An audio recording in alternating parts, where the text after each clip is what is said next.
And for more on Panama, I'm joined by Eric Farnsworth, Vice President of the Council of the Americas. Eric, thanks so much for joining us. Thanks for having me.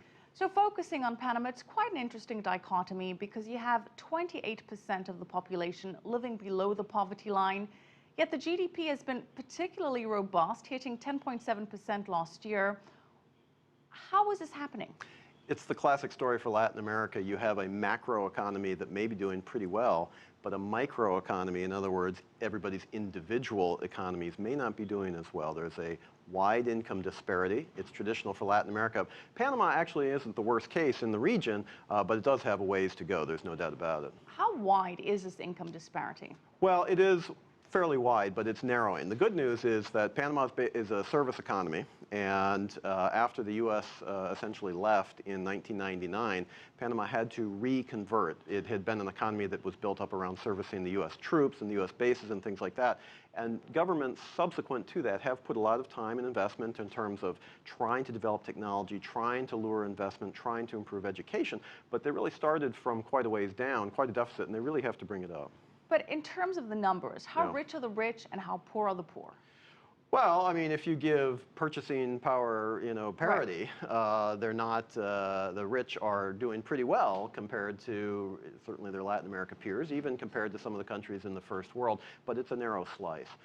And what Panama doesn't have yet, but it's growing, is really a robust middle class in the way that other countries across the region are growing. But the poverty folks, the folks in poverty really aren't doing that well. They need to improve. Well, is the poverty mostly concentrated in the rural or in the urban areas? There's some of both. You know, a lot of Latin American countries are agriculture-based. Panama really isn't one of them. There's not a lot of arable land. It really is a country that developed as a service economy, as a trading economy. So you don't have the same type of rural agricultural economy that you might have in other countries. And of course, urban areas everywhere around the world do attract a certain number of people. And if the jobs aren't available, if the education isn't available, then you're going to have pockets of poverty, and that certainly exists in the country. But yet we've seen tremendous urbanization and development in Panama. The Panama Canal has been injected with billions of dollars worth of growth. Panama City has developed drastically over the last few years. Why is this not trickling down, and what is the government doing about it? Again, it's not really a bad news story, but it's going to take time to improve. And the reason why is because Panama, again, is a service economy. It's almost unique in the context of other countries, certainly in Central America and elsewhere in Latin America. The country developed around the canal. It developed around financial services. It developed around legal services, things like this. These are sectors that are available to highly educated people. And so if you don't have the education, you're not going to have access to that ability to really make money. There are entrepreneurs in the country. They've done fairly well. The president himself is an entrepreneur. He actually his family owns supermarkets around the country. He's very wealthy. But this is something that's going to have to take continued time and emphasis. Social spending is going to have to increase. And again, I keep coming back to it, but it's true. You really have to concentrate a lot more on the education and really bring it widely available to all the citizens. Well, the government tried to take some initiatives and implement some reforms.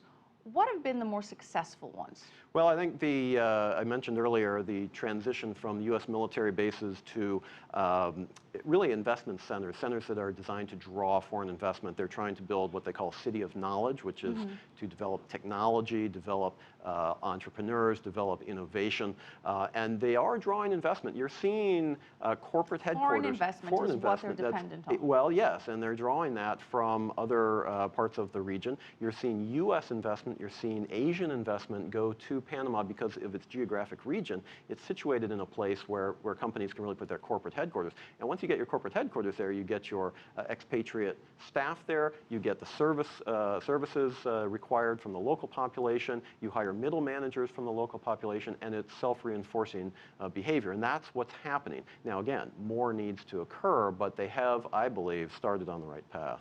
Well, President Martinelli's government did try to have some initiatives with regards to raising the wages in terms of what we would call minimum wage. But that backfired. Why did that backfire? Well, it's, again, the classic economic dilemma. If you have minimum wages that are high, people sometimes actually get fired, or you don't hire as many people because they're more costly. So, government intervention in economies can backfire, and I think this is one way that it happens. Again, Panama is not unique by any stretch, but it is, government intervention in the economy often does have unintended consequences. Yet the good news is that the government predicts GDP of 8.5% for this year. Right. Again, the economy is a success story. It's going to continue to grow, continue to draw investment. The key is to make sure that that investment and those benefits are widely distributed. Right. Okay, we're going to have to leave it there, but thank you so much, Eric Farnsworth, Vice President of the Council of the Americas.